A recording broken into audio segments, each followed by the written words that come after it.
Maar hier in de studio, daar gaan we ook al in zitten. Nu zijn eigen studiogast, dat is namelijk, nog maar goed zeggen, Heine Pieter Vos. Correct. Goedemiddag, Heine. Goedemiddag. Heine Pieter, met succes zeggen, want ja, maar dat is wel goed van vies, hè? Heel goed. Ja, want een groep van 14 jonge tankers en doggers, die slaan de hand in neer voor de toekomst van het waargebied. En ze brengen zo frisse perspectieven op de toekomstige vraagstukken in het waargebied zelf. En ja, skreuntrobbelitsers en visie-rjochtjes, ze hadden streekrucht door de ministers, bestuurders, volksvertegenwoordigers en waardorganisaties. En op de toogdag voor de waarden presenteren zij haar onder het publiek. Hein Pieter, het jongerenberaad Waddengebied. Wat is dat precies? Het jongerenberaad Waddengebied, dat is een groep van 14 heel erg jonge tinkers. Die een frisse blik willen werpen op een gebied wat achteruit gaat. Wij willen een toekomstbeeld creëren eigenlijk voor de mens, voor de natuur, voor het Waddengebied. En dat willen wij op een lange termijn visie dan. Dus dat is verder zien wat ze nou doen. Dat is bijvoorbeeld tot 2050 zien. Wij hadden dan het doel, je dat stapje verder, je dan nog verder in de toekomst. En krijg een groter perspectief. Verbreed dat.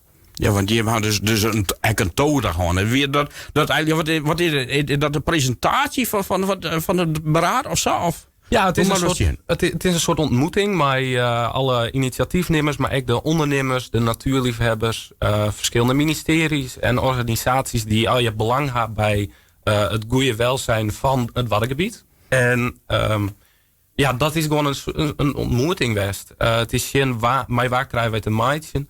Het was een heel mooi moment om te netwerken. Zo hebben wij heel mooie mensen ontmoeten. Waar wij in het toekomstding met dwang kennen, waar wij mee praten kennen, wat vooral uw uitgangspunt is. Wij willen communicatie met de mensen in het Waddengebied, over het Waddengebied en dan op die manier naar de toekomst. Wat voor mensen minder dan, Heine Pieter? Nou ja, uit alle sectoren en hoeken wie het eigenlijk van de mensen die de tijdelkeit maken gaat tot het omgevingsberaad Waddengebied, wat er wie. Wat trouwens ook een van onze steuners is, kreeg als het Innovatiepark Friesland en de Waddenacademie. En die komen er al maar hetzelfde doel. En dat is een betere toekomst creëren van het Waddengebied. Ja. En zo waren wij daar echt presenteerd als dit zijn de nieuwe jongens en dames die de toekomst hopelijk beter maken. Ja, jongeren, hè? Jongeren, ja. Want, wat voor leeftijd mag ik daar nou aan denken, Hein, Pieter? Ja, nou dat is echt heel divers. Het is van 19 tot 28. Ik ben persoonlijk de jongste van de groep. Ik ben zelf 19 jaar oud. Dus ik voel me echt nog wel wat jong. Maar ja, het is een jonge groep. Dus het valt al je binnen dezelfde categorie. En dat ben gewoon mensen die echt vanuit het Waddengebied zelf. We hadden er al je een connectie mee.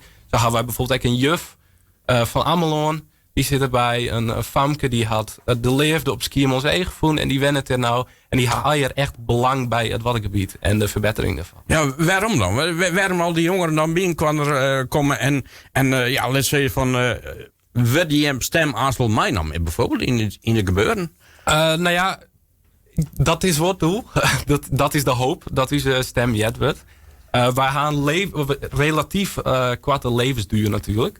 Tot nauta. Kwart, wat is kwart? Want doe hier tot 2050. Ja, nee, zeker. Maar ik bedoel, ik ben zelf 19 jaar oud. Ja. En in mijn leven ga ik al zien hoe het gebied achteruit gaat. Ik vroeger altijd maar eens bij hem naar Wieremta, om daar de eilandjes springen. En nou op 19-jarige leeftijd is er bijna niks meer oer van het strand. En nou pas is er een omheining gebouwd om de natuur daar te beschermen. En al je van dat soort dingen, dat wij in onze kwarte leven wat wij tot nu toe al leid had, dat het achteruit gaat met het gebied. En daarom is het zo belangrijk, als wij voor uw band en uw bandsband echt nog een mooi Waddengebied achter laten volgen, dat wij nou bezig zijn met die toekomst.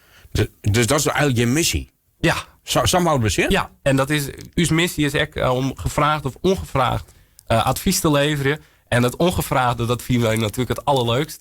Want dat betekent dat wij wat, kunnen stangen, een beetje onze jeugdige, Beetje pushen. Een beetje een rebel wezen, inderdaad. En dan de chin ingaan. Ik zo'n minister bijvoorbeeld. Hoe pak je hem dat dan nog? Ja, het viel nog heel grut. Dat is ook omdat dit natuurlijk nog het begin van het jongerenberaad is. Maar wij willen constructieve adviezen leveren. waar wij naar projecten van Noma, ik van de toekomst en zeggen, hey, hij je meer in mijn naam dat dit tot 2050 is en wat je hem daarna dan van? Wat is je uiteindelijke doel je mij? En wat ook heel belangrijk is, moeten wij het Waddengebied zien als een economisch verdienmodel.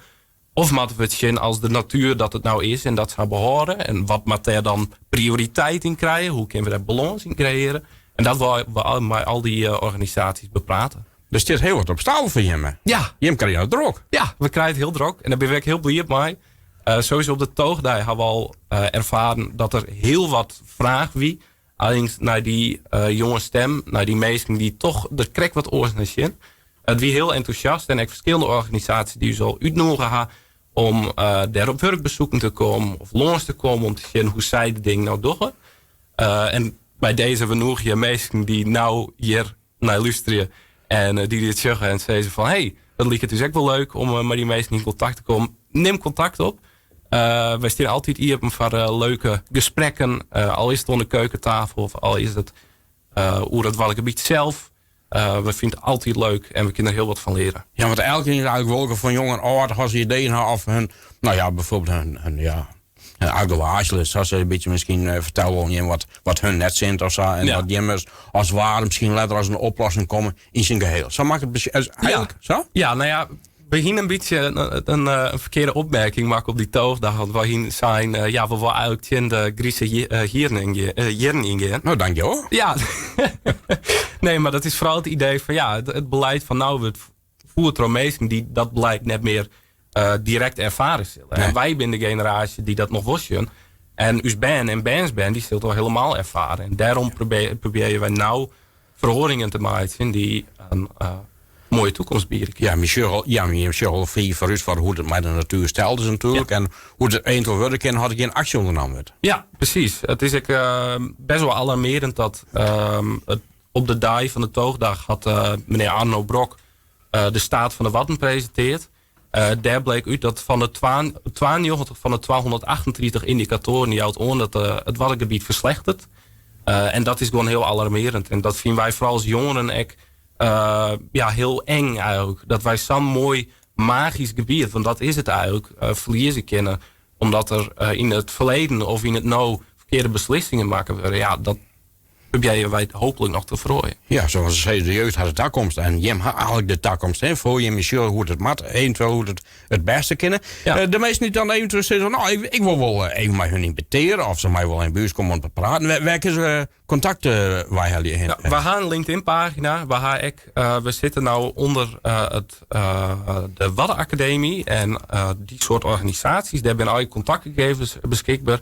We gaan hier los een LinkedIn speciaal maken om hetzelfde thema te horen, al je richt op het Waddengebied en op uw visie daarop.